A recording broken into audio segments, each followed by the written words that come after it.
Welcome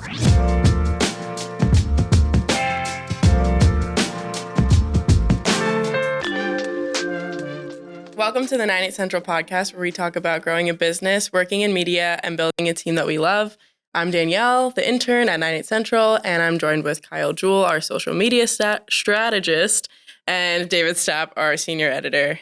Today, we're going to be talking about social media and video editing, your two expertise, and how they're kind of joining recently, how they work together, the evolution of such.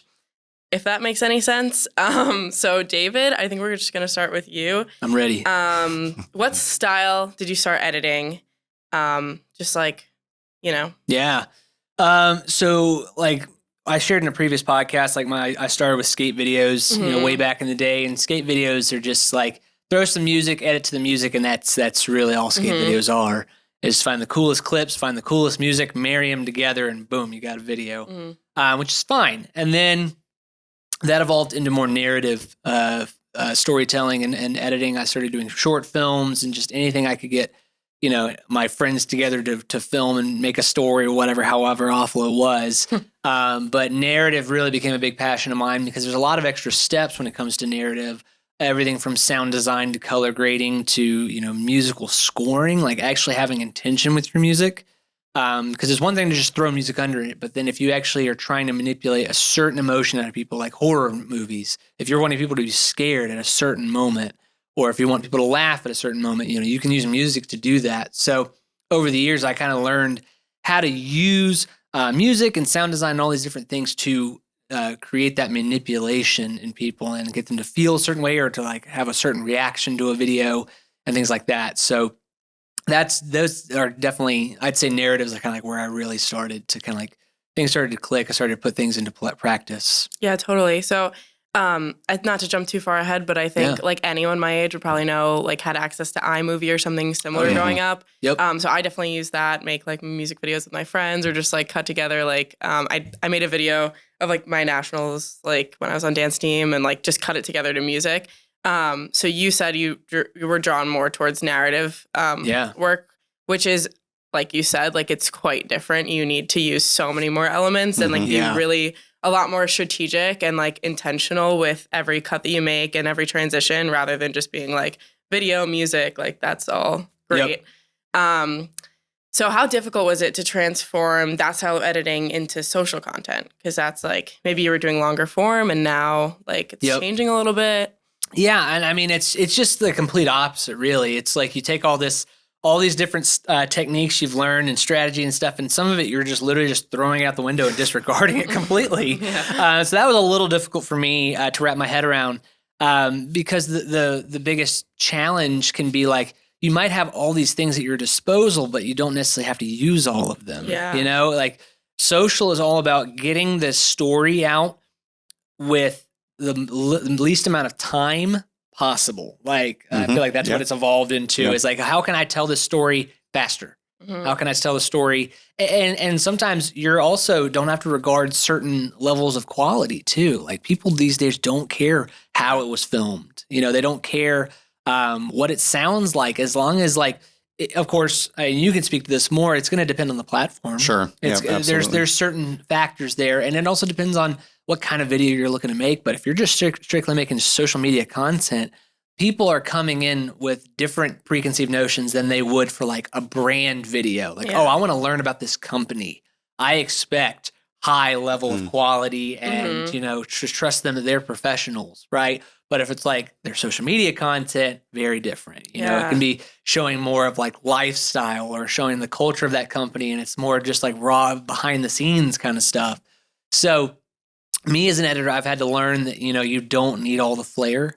I think that's kind of the number one thing. You don't need all the flair to make social media content. So you don't need the flashy transitions. You don't need the crazy sound design and sound effects and stuff. You can tell you can get your story across with a lot less steps than you would for other things like commercials and brand videos and documentaries and stuff like that. Yeah, totally. So it's a huge shift. Yes, huge learning curve. 100%.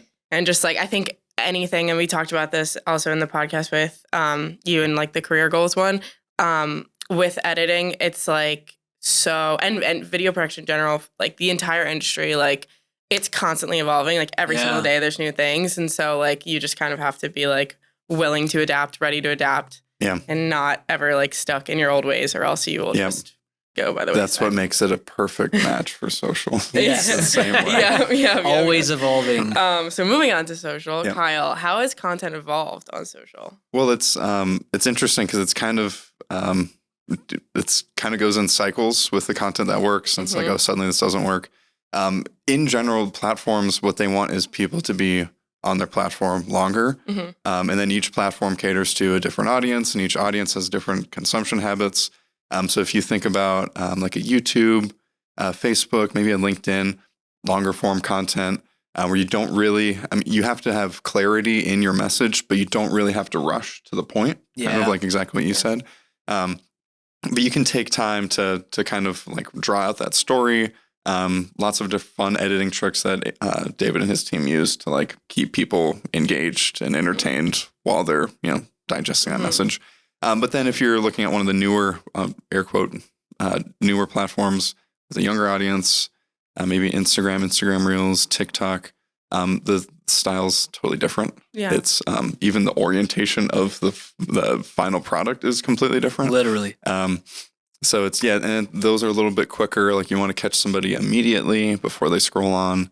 And who knows, like where it'll go next. It'll probably go back in a cycle again to where the shorter videos work on those like legacy platforms, and then longer form, like drawn out content will work on the fast hitting, the Reels and TikTok as they kind of fight with each other to find stickiness. I mean, because we're already seeing like TikTok was like 15 seconds and 30 seconds and a minute. Now it's like 10 minutes. 10 minutes. Yeah. Like what? Yeah. Like I that was Literally. that was one of the things I was like, I'm not watching a TikTok for 10 minutes. I probably have. Yeah, well, It feels like Vine all over again. Yeah. Like literally that's what happened with Vine. It started at 6 seconds and then it became a minute and then like 5 minutes. I didn't even remember. Yeah. Oh yeah. This is Vine Wow. 2.0 basically. Yeah. Oh my God. It's the same thing is happening. Crazy. Yeah. So how hard has it been to keep up with the constant shifts in social? It's hard. I mean, you especially when you work in social with different audiences, like our clients have different audiences. So like, for example, not all of our clients are on TikTok. So there's no reason to be spending like all of our research time and strategic thinking time on TikTok. Right. But for the clients who do have a TikTok presence, like that's where we find similar accounts, similar posts, and try to like not copy those ideas. We would never do that, but like use them as inspiration. So it's hard, especially when it shifts too. And then the platforms have different priorities. They're competing, for a lot of the same people. So they have to do something different. Compete for eyeballs. Yeah. And it's some of them are, copying what other platforms are doing. Some of them are going in a completely different direction. And that's the hardest. That's the hardest part. And it just takes time and like finding pages and profiles and accounts that are like your clients or like your own profile. Yeah. To see what they're doing, what's working. How can you take that and make it better or make it work for you? Totally. So. I think another thing we talked about was like filming things and like having an eye to optimize it for different platforms. So you're not just like, okay, we're going to make a TikTok today. Like, let's film it on TikTok and edit it. Like, you can't really go back and make more content out of that. Like, how can you? Especially, especially thin teams too, like really small teams. How can you make your content work harder? So like you just said, you could film like a BTS TikTok. That probably it absolutely will not end up in your final project. Like if you're kind of like what we do, our BTS would never end up in a final product. But the final product could end up in our BTS. So kind of like maximizing how you can use that. Yeah. And like even like BTS content we've filmed like has worked for case studies, but also like lighting diagrams and like there's a million other things like we could do with it.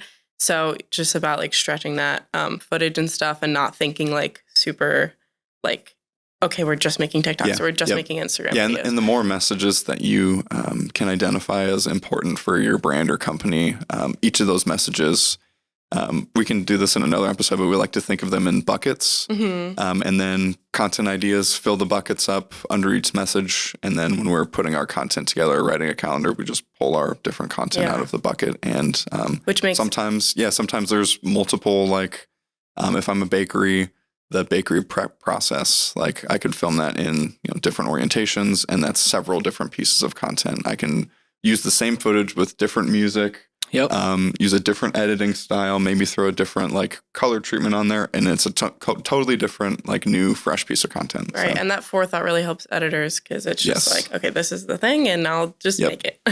So how do people consume content today? So we've talked about it a little bit, but I think it depends on the audience.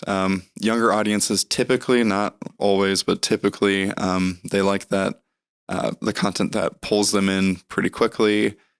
Doesn't necessarily have to have high production value. It has to have kind of a high speed, a high pacing. And I think they, on the production value note, I think they prefer it feel like a natively shot, like something you just shot on your phone and edited. They're also looking at the personality behind the camera or in front of the camera. Yeah, That's a big thing. Yeah, so not only is your message important and doesn't matter to me, but how are you communicating that message? Like, can I relate to it? Does this sound like me? Mm-hmm. So I think that's the younger audience. Older audiences kind of vary. Again, not all of them are on this same, whatever, like a blanket statement. But those longer form platforms, Facebook, LinkedIn, YouTube, as much information, like information density is kind of the value there. Like as much as you can give me within this content, piece of content that's like good value for my time almost, like I'll watch it no matter the length. Yeah, totally. So question for either of you, both of you, what kind of content like performs best? Yeah. So, I mean, I hate to keep going back to but it does really depend on the audience. So if you're a brand, a company, or an agency, always start there with your audience. Type of content that performs best is different for each audience. And the only way to find out what works is to try it. And you can do a little research on like similar, like competitors and see what they're doing that works, but you're not going to know until you try it. And it doesn't really, like, depending on your platform, it doesn't have to be like, super well done just to like learn a little bit of data. Mm-hmm. Yeah. And I mean, like you said, you got to figure out who you're targeting, but then you also, once you know who you're targeting, the next question is, where are you targeting them? That's like a big part of which you've already kind of touched on, is like the different platforms and like what they call for. But yeah, there's unfortunately not like this like one size fits all kind of thing in our industry. It's like so true with media and video production and all that. There's no one formula that's going to fit every mold and every need from your from your different clients. So that's kind of like why we cast that kind of larger net on our content. Mm-hmm. We're not going into it just with like a narrow-minded like, oh, do it this one way. It's definitely much smarter to kind of like have the end goal in mind of like this could live on multiple places where we can do multiple different approaches with it. Yeah. And if you optimize them for each of those placements too, if your TikTok, I mean, you could film the same video essentially. Yeah. So let's say we're filming a talking head. Even this podcast might be a good example, but if we chop it up, take out all of our breaths, like really speed it up. Danielle did a really fun edit of one of our previous podcasts that we're really digging. Talking about the acclaimed film Morbius. Yeah, so check that out if you haven't listened to that episode. It was so much fun. But Danielle gave that a really fun, like TikTok-friendly treatment. Lots of like graphics on screen, like text that really moved along at a really high pace and made the video just seem so much quicker.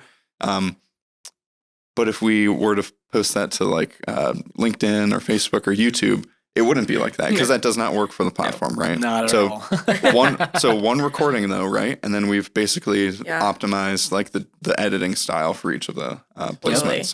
Totally. And I think one thing like to speak on like different things for different brands. Sometimes like trying it out is like you get unexpected things. Like I think we found with some of our clients, like there's a huge personality to either like the person who's being recorded or like the company environment in general and like use that to the advantage. And sometimes like there's not that at level. So you have to like adjust the content. But sometimes like you just find that like the employees and like the people who are filming like have like a great personality and like it kind of works for their brand. So that's like an example of just trying things. I mean, a great example for us is AJ. Yeah, I mean, AJ, we have so many like one-off, we call them vignettes where there's really no there's strategic thinking in that we want it to like look great and either feature like some piece of our expertise, but like there's a post on our Instagram, a reel where we opened up a new light and we were just playing with like the party, like strobe light mode, and AJ was just dancing in front of it.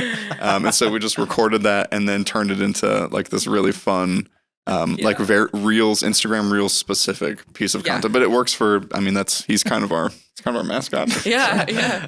Shout out to AJ. Shout out to AJ. And now we know like his stuff like will perform well, and like it's just kind of like that thing, and you wouldn't know unless you tried. Now we know if AJ's not in our content, it does not perform well. It doesn't work. It doesn't work. AJ, get in here. We need you for the podcast. We need more Never leave. Never leave. So how has this like whole like trend thing and like trying to keep up with it like affected the post team? Has it made it harder?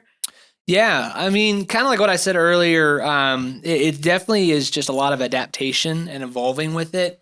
We definitely, have kind of gone through a journey of finding out what works and what doesn't. It's going back to that trial and error process. And as we've been, getting to you to do certain edits, we've just been getting you to try things and Nicole to try things, AJ to try things. So we're just trying all these different styles, and we're going back and being very critical of ourselves. And I think that's a very important thing, is you can't always think, oh yeah, we know how to do it. No, you got to just go in there and just, do your research, see what's working, see what other people are doing to see, what is sticking, going back to the stickiness factor. Yeah. And so how can we then put our own spin on it? How can we take our expertise and the things that we know and kind of marry them together and kind of make this new hybrid? So that's the thing that we've been going through, is really just kind of stripping out parts. How can we strip this thing down? How can we make it lean, mean, and, get a great product out there? But, doesn't necessarily have all the same, a time put behind it and attention and detail. Because, we constantly are doing things like commercials and brand videos and all that kind of stuff. And there's all these extra steps we're doing for those, for different things. And we're just like, no, we don't need that. And that's kind of like the most difficult thing, is when you just say like, but no, I want that, no, but you don't need it. It's like you get so in the groove, and like you get used to doing certain steps for things. And you're just like, nope, take that step out. This is very like social media. I think there's value in us being able to tell clients, especially social clients too, and like, hey, we can offer you the brand video, the commercial video. Yep. But that's going to be on this placement, on this platform, and it works best here because of the message. Yeah. So we have that strategic thinking, but in social, we have several different messages that we're trying to relay. It's much more efficient. I mean, it kind of comes down to value, like the value that we can provide. Yeah. Like we provide more value by putting out not as much content as we possibly can, as much strategic content as we can. Yep. That's the best use of their dollars. It's a good mix of quality and quantity. Exactly. Because there's more strategy behind it. Yeah. I think the way that you guys are talking about it and the way that like we approach it here is really important, because there's like, I feel like sometimes it's two ends of the spectrum, where it's like these experts, like someone who's been editing for years, and they're like, these TikTok trends are like stupid. They don't matter. I know better. Like, I'm just going to keep to what I know. And that's obviously like not going to work with social media, because you need to be on trend. And then there's the other side of it, where like big corporations will just like hire interns to like make a trendy TikTok. And you can tell they're just trying to like pander to Gen Z, or like it's so obvious. Even on Twitter too, it's like they'll have like these interns probably like just typing and like writing tweets in like this vernacular that's very like Gen Z. And you're like, you hired an intern to tweet this? Yeah, but both sides like are not strategic, right? No, so the editor who loves his like short stories and kind of won't, blend them into the TikTok like fast-paced editing, he's not being strategic, because that's not what works. Yeah. And then hiring the intern and giving him or her no resources, not giving them a plan really, or any like messaging, and it's not their fault because they're not being given what they need. Yeah. Not strategic because they don't know how to communicate those messages to their audience. Yeah. So if what we like to do is like meet in the middle. So that's kind of why we have a post-production team that puts together like TikToks and Reels for us. Yeah. So we know what the message is. Yeah. The quality is there. I went to college for this. I didn't. You could probably get a TikTok degree in like 10 years. Oh, who knows? Man. Or like a TikTok class. TikTok class is definitely it should be in, this is my plea to universities who have like there was no like social media or digital marketing degree at my school. I think there is now, which is awesome. But like if you don't have TikTok in your degree program or like a social class, like you need to have it because you're like those graduates cannot compete. Literally. Like even I mean it might even be valuable in like production classes, like literally different styles. talking about the different mediums out there that you're going to be exposed to, because you're not going to, when you get out of there, you're not just going to like, oh yeah, I found my one niche thing. It's like you're going to have to probably work in different mediums to kind of get your bearings. Even Premiere Pro has a vertical workspace now. Like they know, like it's in the, it's adapting. It's evolving. You know. Yeah. Even my university, it's funny how it's all evolving. Like my university just introduced like an esports program and stuff like that. I'm just like, what? Like this is completely different. Yeah. Like it's crazy how it's all changing. Yeah, and also just one little side note, like I think what you mentioned about like, oh, like they won't be able to compete with like these, you know, people that like are making these, you know, social videos and whatever. A lot of people, I think my age, like think like, oh, I can make a TikTok, I can edit whatever. But like, I think it's very important to know that there's like so much more that goes into it than like putting video on top of something and going viral. Like there's so much more to it, especially when you're a brand. It doesn't really matter if you go viral. Like how does that translate to your company? And like, is it like aligned with like your values and your statement and stuff? Like that's a whole other thing. It's all about intentionality. Yeah. Like literally no one ever thinks about the intention behind what you're doing when you're first starting out. Yeah. Because you don't know. You don't know like what can I do? What are the tools available to do what I'm intending to do? You know, so that's kind of the thing that gets overlooked a lot. Totally. So what should agencies or companies do to make content that appeals to audiences and still has production value? Yeah, well, it's you just kind of meet in the middle of me and David, right? You have that strategic thinking. First part, and I will probably say this on any episode that has anything to do with social media, know your audience. Know your key messages. But you know that both of those things, then you know exactly where you need to be. You know what kind of content you need to create to reach your audience while delivering those key messages. In terms of the production value, I'll let David talk about it, but I mean, we kind of have like a really happy marriage here of strategic social thinking and production. Yeah, no, we do. And I think that's something that's been kind of like an evolution over these last, I would say like last year, literally. As we've kind of integrated that more into our platform and we have more of like these like recurring, you know, social accounts. It's been actually a lot of fun getting to find like different voices and different styles for different clients everyone has a different message. They all have different audiences, which I can only imagine how that is like managing all of that. Cause you have all these different, you know, nets you put I couldn't make the video, so I could not edit it. So just keep doing what you're doing. But yeah, I mean, that's what it comes down to is there's, I think those companies also need to kind of be more, go in with less of a closed-minded perspective. Like I think you need to be very open-minded because the strategy and the solutions we come up with might not be what you originally had in your mind. It very seldom is. Like I'll be very honest. There's a lot of it's experimenting.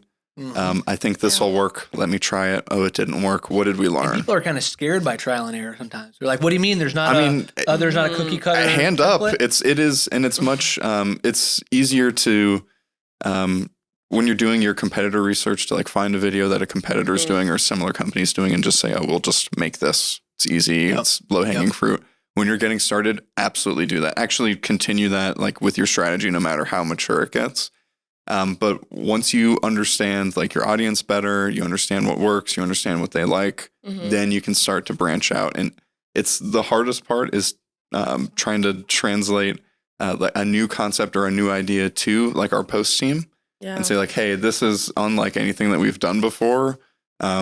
Like, what do we need to do to make it match like whatever our vision is? And here's why it's strategic. And so I would also tell companies or brands or agencies to, depending on the maturity of your social media plan, if you get to a point where like you really understand your audience and your messages and you know what kind of content types work for you, start to take that plan one step further and make it a platform specific plan.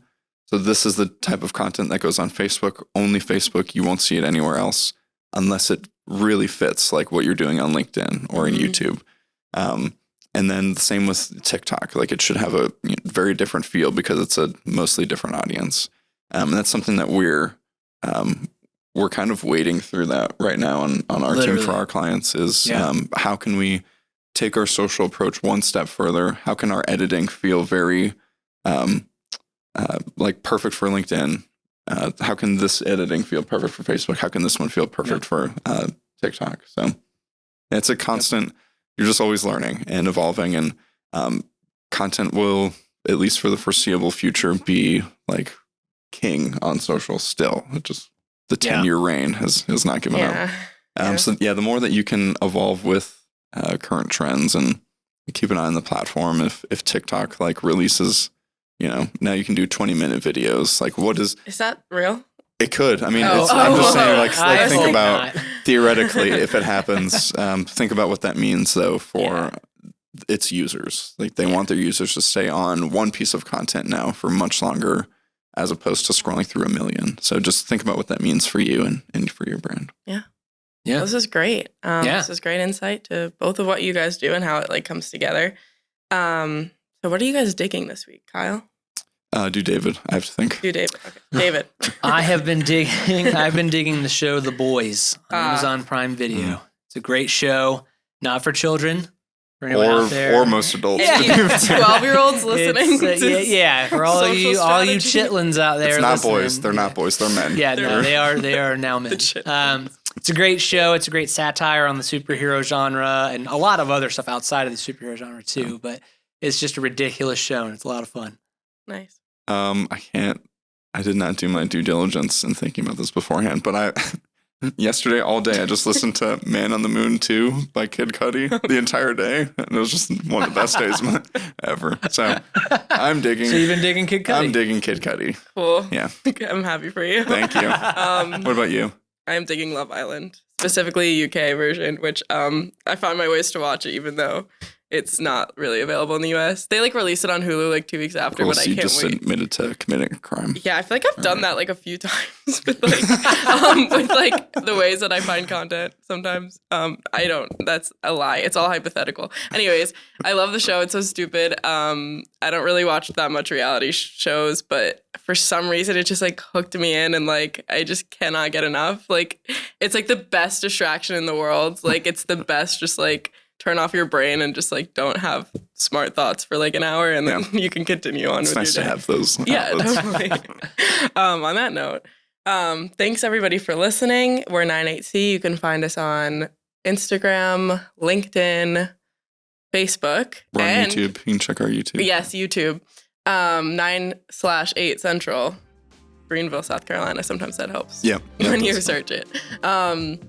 And also 98c.org or 98c.tv. Wherever you want to find us, just pick your platform and go for it. So thanks for listening.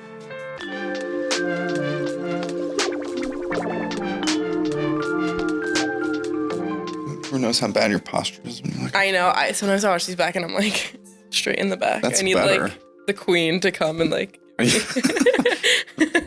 Are we recording?